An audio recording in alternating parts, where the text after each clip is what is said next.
Saya tambah sedikit ya, untuk materi yang sudah dipresentasikan oleh kelompok 3 bagus sekali. Tadi sudah dipandu oleh Mbak Lisa selaku moderator, tadi juga ada 3 pertanyaan, nanti kita bahas lagi 3 pertanyaan yang sudah dijawab oleh kelompok. Ya, saya tambah sedikit, tadi sudah bagus, sudah lengkap, ini penguatan saja untuk materi pokok bahasan yang ketiga, yaitu media promosi kesehatan. Apa sih itu media promosi kesehatan? Gitu ya, tadi sudah dijelaskan pengertiannya. Ya, jadi untuk metode dan media promosi kesehatan nanti metode pendidikannya ada metode pendidikan individu, kelompok, seperti itu, gitu ya. Jadi ada untuk metodenya ada yang individu, ada bimbingan dan penyuluhan. Jadi lebih intensif guidance and counseling, kemudian wawancara atau interview. Ini terutama untuk kasus-kasus yang memang tidak bisa disentuh secara kelompok, gitu ya. Jadi untuk misalnya, kita mau menggunakan metode apa atau media apa, kita lihat per kasusnya. Kalau itu memang bisa dilakukan secara kelompok, silahkan. Tetapi kalau itu misalnya hal individual sekali, bagaimana metodenya? Misalnya contohnya saja tentang penyakit menular seksual. Kalau hanya sekedar misalnya kita mau memberikan pemahaman apa itu penyakit menular seksual, kemudian misalnya pada remaja tentang kesehatan reproduksi remaja, kita bisa secara ceramah, seminar, kelompok besar gitu ya. Tetapi kalau misalnya ini sudah kasus kejadian tentang penyakit menular seksual, atau misalnya lagi kasus kemungkinan kehamilan tidak diinginkan dan sebagainya, tentunya tidak bisa kalau dilakukan secara ceramah atau kelompok. Kita bisa melakukan bimbingan dan penyuluhan, jadi lebih individual gitu. Kemudian misalnya lagi kita mau memberikan promosi kesehatan, tadi penyakit menular seksual, kemudian mungkin penyakit-penyakit tertentu yang dianggap tabu atau aib bagi masyarakat atau individu kan agak susah. Kalau misalnya kita melakukan promosi kesehatannya secara kelompok, apalagi massa, seperti itu. Ya, kemudian metode pendidikan kelompok, ini ada kelompok besar, di contohnya ceramah, seminar gitu ya, dengan jumlah peserta yang banyak. Kemudian kelompok kecil, ada diskusi kelompok, curah pendapat, ada bola salju, snowballing. Jadi kalau snowballing itu kita sebenarnya memberikan promosi kesehatan sekaligus menggali masalah apa yang ada di komunitas itu. Seperti itu. Contohnya misalnya tadi tentang penyakit menular seksual. Kemudian lagi contohnya lagi misalnya tentang perilaku seks di kalangan mahasiswa misalnya. Kan agak susah. Kalau kita misalnya mau menggalinya dari mana? Apa orang mau terbuka kan enggak? Nah, itu biasanya kita menggunakan metode misalnya kelompok ya kelompok kecil tadi dengan metode snowballing. Jadi kita melemparkan tema, kemudian nanti digali kira-kira pendapatnya bagaimana dan seterusnya. Ya. Kemudian kelompok-kelompok kecil role play atau memainkan peran, kemudian permainan simulasi. Untuk metode pendidikan kelompok, ada ceramah umum, pidato-pidato atau diskusi, simulasi. Kalau zaman dulu itu yang paling terkenal, pertama kali kayaknya ada ya metode promosi kesehatan dalam bentuk film. Itu ada sinetron Dokter Sartika di TVRI zaman dahulu. Sekarang sudah tidak ada. Sekarang sepertinya sudah tidak begitu menarik lagi ya, apalagi kok lewat sinetron yang intinya di dalamnya isinya tentang pesan kesehatan. Kayaknya sudah nggak ada yang nonton deh, gitu ya. Tapi dulu ada dan kalau dilihat dari segi keberhasilannya lumayan tinggi. Karena orang-orang itu terutama mungkin orang yang karena zaman dahulu media dan sebagainya masih sangat terbatas. Televisi juga salurannya masih terbatas, baru TVRI, kemudian ada juga RCTI dan sebagainya. Belum banyak film-film atau sinetron dan sebagainya. Orang tertarik melihat sinetron Dokter Sartika, nggak sadar kalau di dalamnya isinya pesan-pesan kesehatan. Seperti itu. Kemudian tulisan-tulisan di majalah atau koran, kemudian ada di billboard juga yang terpampang di tempat-tempat umum, biasanya yang strategis. Ya. Media promosi kesehatan, di sini sudah ya, alat yang digunakan oleh pendidik dalam menyampaikan bahan pendidikan atau pengajaran. Ya. Orang atau masyarakat dalam proses pendidikan memperoleh pengalaman atau pengetahuan melalui berbagai macam alat bantu pendidikan. Masing-masing alat bantu mempunyai intensitas yang berbeda-beda dalam membantu permasalahan seseorang. Seperti itu ya. Jadi nanti kita melihat, oh lebih pas dengan misalnya yang bentuknya tulisan. Oh tulisan dan gambar. Oh tulisan, gambar, dan suara misalnya dan seterusnya. Tentu daya serap sasaran promosi kesehatannya berbeda. Ya, ini dalam media promosi kesehatan kita mengenal kerucut Edgardel gitu ya, dari terbalik kerucutnya dari mulai 1 sampai 11. Jadi yang 1 itu berarti alatnya lebih sederhana, kemudian intensitasnya bagaimana dan seterusnya. Oh, berarti penerimaannya semakin kecil, misalnya hanya dengan ceramah, tidak ada alat bantu, tidak ada tulisan dan sebagainya. Orang biasanya mudah lupa. Semakin ke bawah, oh kalau yang ke bawah itu berarti menggunakan contoh asli. Misalnya, oh semakin mudah ingat. Itu. Ya. Ini tadi dari kerucut Edgardel, yang 1 tadi paling pucuk itu ya, kata-kata, daya serapnya kecil sekali. Nah, tulisan nomor 2 agak lumayan. Yang ketiga rekaman atau radio dan sebagainya. Jadi bisa diulang lagi, bisa didengarkan lagi. Ya, kemudian yang keempat film. Ya, televisi ya karena harapannya ini mudah diakses, banyak yang bisa melihat. Kemudian pameran, feedback, demonstrasi. Kemudian yang paling banyak daya serapnya tentunya yang poin ke-11, yang benda asli. Orang mudah, oh misalnya contohnya tentang alat kontrasepsi. Gitu ya. Ketika mencontohkan misalnya, oh alat kontrasepsi jenisnya apa saja, bagaimana cara penggunaannya, efektivitasnya, dan sebagainya. Kalau hanya dalam bentuk kata-kata, biasanya mudah lupa. Tapi kalau misalnya yang benda asli, oh ini loh alat kontrasepsi dalam rahim bentuknya seperti ini, cara makainya begini dan seterusnya. Orang mudah ingat. Itu. Kemudian faedah alat bantu promosi kesehatan atau pendidikan tadi sudah ya, ada menimbulkan minta saran, mencapai sasaran yang lebih banyak dan seterusnya. Mempermudah penyampaian bahan pendidikan atau informasi oleh para pendidik atau pelaku pendidikan. Ya. Kalau yang kelima ini ya mempermudah.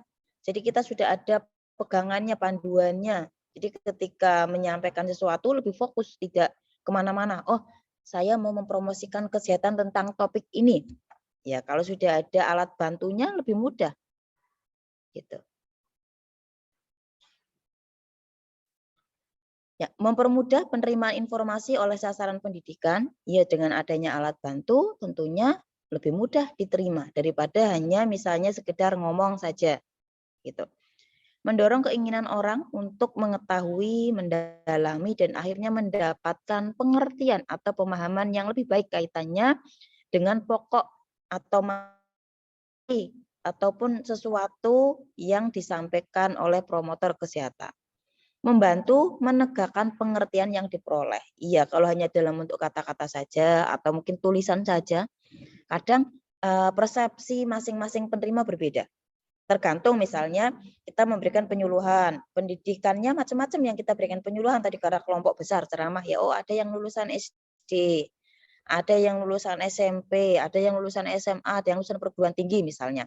Ketika kita tidak menggunakan alat bantu atau alat bantu yang kita gunakan sangat minim, padahal tadi audiennya heterogen, tentu penerimaannya nanti macam-macam. Persepsi yang menerima tadi yang lulusan SD dengan yang lulusan perguruan tinggi tentunya berbeda.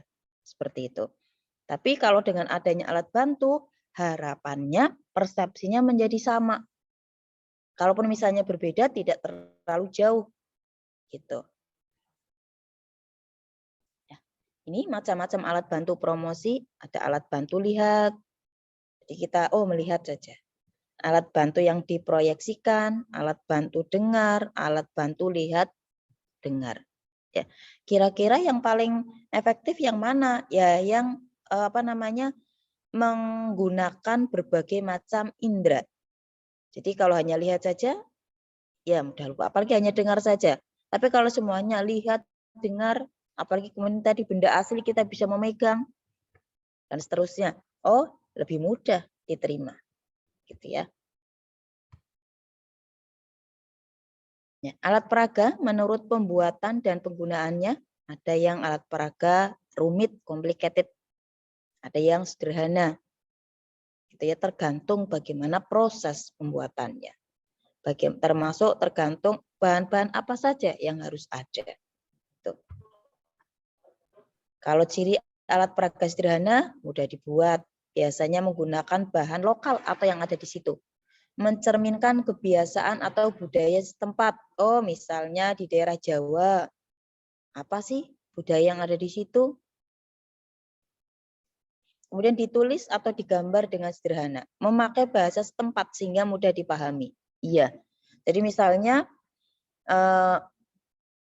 kadang kita lebih mudah mengingat ya. Contohnya saja kalau di truk-truk besar gitu ya, di belakangnya kan kadang ada tulisan macam-macam.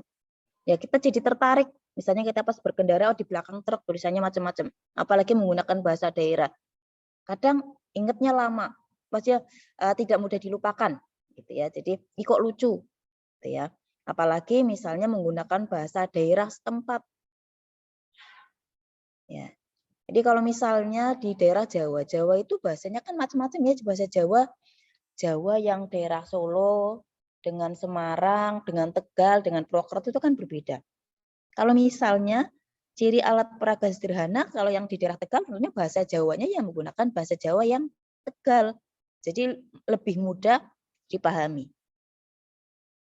Gitu. Atau misalnya di Papua, ya kalau bisa gunakanlah bahasa Papua. Termasuk misalnya di situ ada orangnya.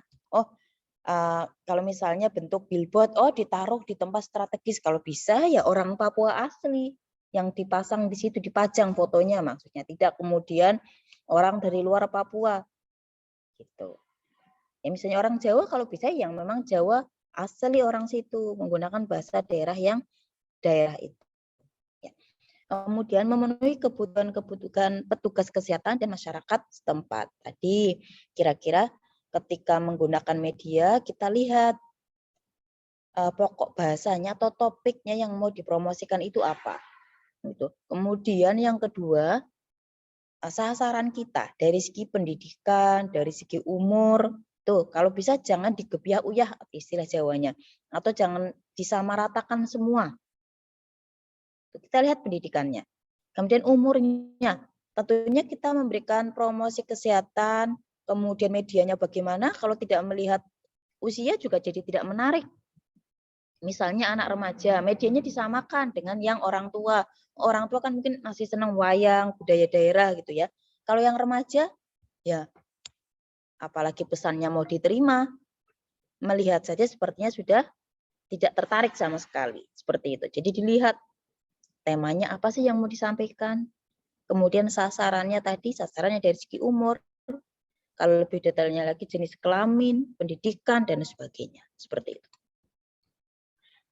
Ya, kemudian ini, itu sedikit tambahan dari saya ya. Kemudian ada tanya jawab kaitannya dengan materi yang sudah dipresentasikan oleh kelompok 3. Tadi pertanyaannya Mbak Mariana Agustin sudah dijawab oleh Mbak Pramesti.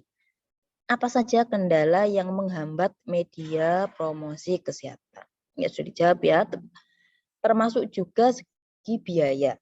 Tadi kita mau melihat, kita mau menggunakan media apa sih? Gitu. Kemudian pokok bahasanya apa tadi sudah saya sampaikan. Kita harus menyesuaikan topik yang mau kita promosikan apa.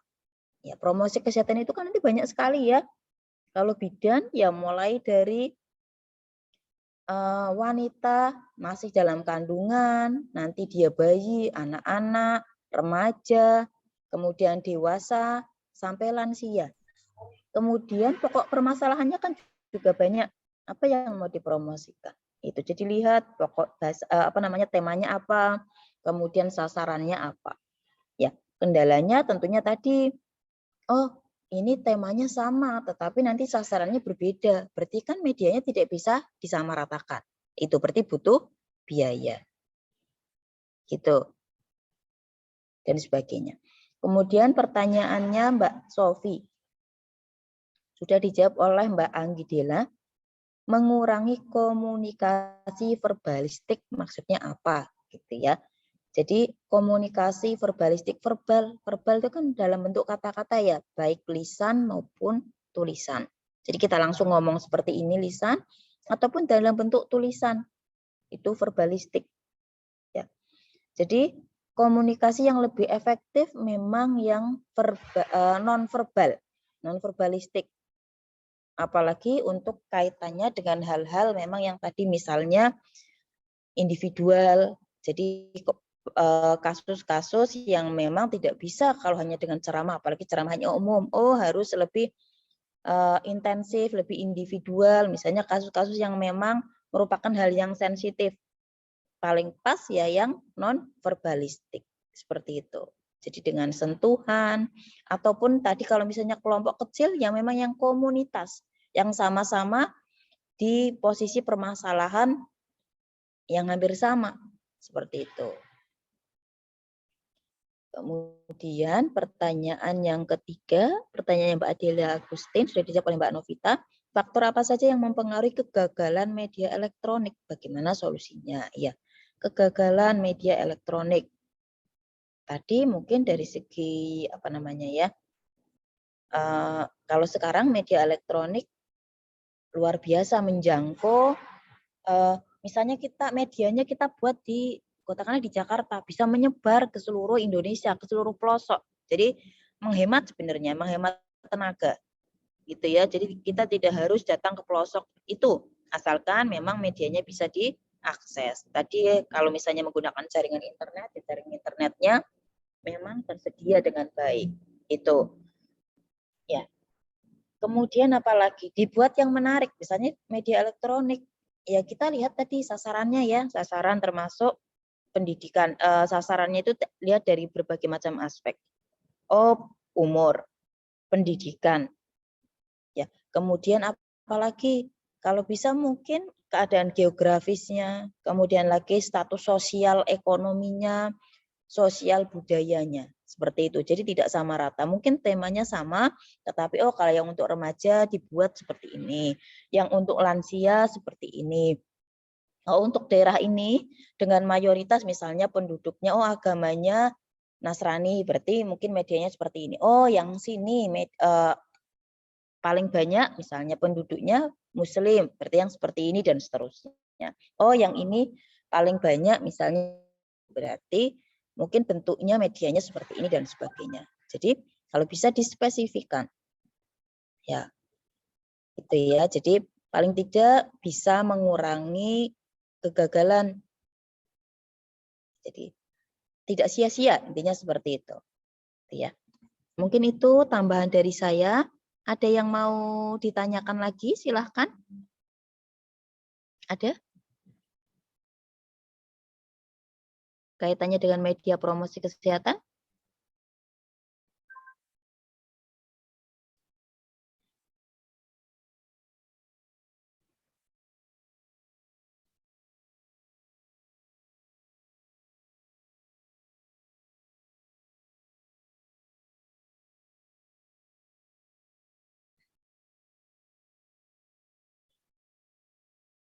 Ya, mungkin kalau sekarang misalnya medianya lewat media elektronik dan sebagainya, oh desainnya, misalnya warnanya dan sebagainya, kata-katanya, oh mungkin singkat, padat, jelas, singkat, padat, misalnya tidak usah terlalu banyak kalimat atau kata-kata seperti itu.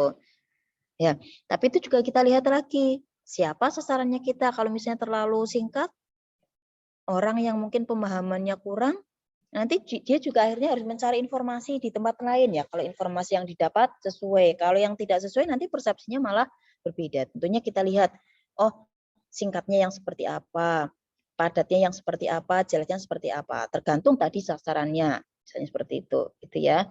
Termasuk misalnya promosi kesehatan untuk misalnya pola hidup bersih, kaitannya dengan untuk anak TK misalnya. Kalau hanya dalam bentuk kata-kata, tulisan, nggak menarik sama sekali. Nggak suka anak-anak umur segitu kok promosi kesehatan tentang misalnya cara gosok gigi yang benar, atau makanan, atau jajanan yang sehat, kok dalam bentuk tulisan, apalagi suruh duduk mendengarkan ceramah kita. Nggak menarik. Ya, tapi kalau misalnya langsung praktek, cara gosok gigi, ada sikatnya, ada gambar mulutnya, tertarik. Gitu. Kemudian tentang jajanan sehat, mungkin suatu waktu praktek di sekolah membuat jajanan, sambil ini loh, kalau yang nggak sehat seperti ini, bentuk minyaknya seperti ini, pewarnanya ngejreng, pakainya pewarna ini nggak sehat, nggak bagus. Atau kalau misalnya perlu lagi pakai film, animasi, ini loh kalau nggak gosok gigi nih, kuman-kumannya tadinya jumlahnya 5, pagi-pagi sudah berkembang jadi 15 misalnya, dan seterusnya. Menarik untuk anak-anak playgroup, TK, seperti itu. Seneng, gitu ya. Tapi kalau tadi hanya bentuk slide, kemudian tulisan, monoton, ya anaknya sudah lari kemana-mana, nggak bakal mendengarkan. Gitu ya. Termasuk misalnya remaja. Remaja itu dia sedang tertarik ke hal apa sih? Misalnya contohnya warna. Warna saja mungkin hitnya sedang warna ini misalnya. Ya menyesuaikan. Gitu. Ya, mungkin itu sedikit tambahan dari saya. Ada yang mau ditanyakan lagi? Silahkan.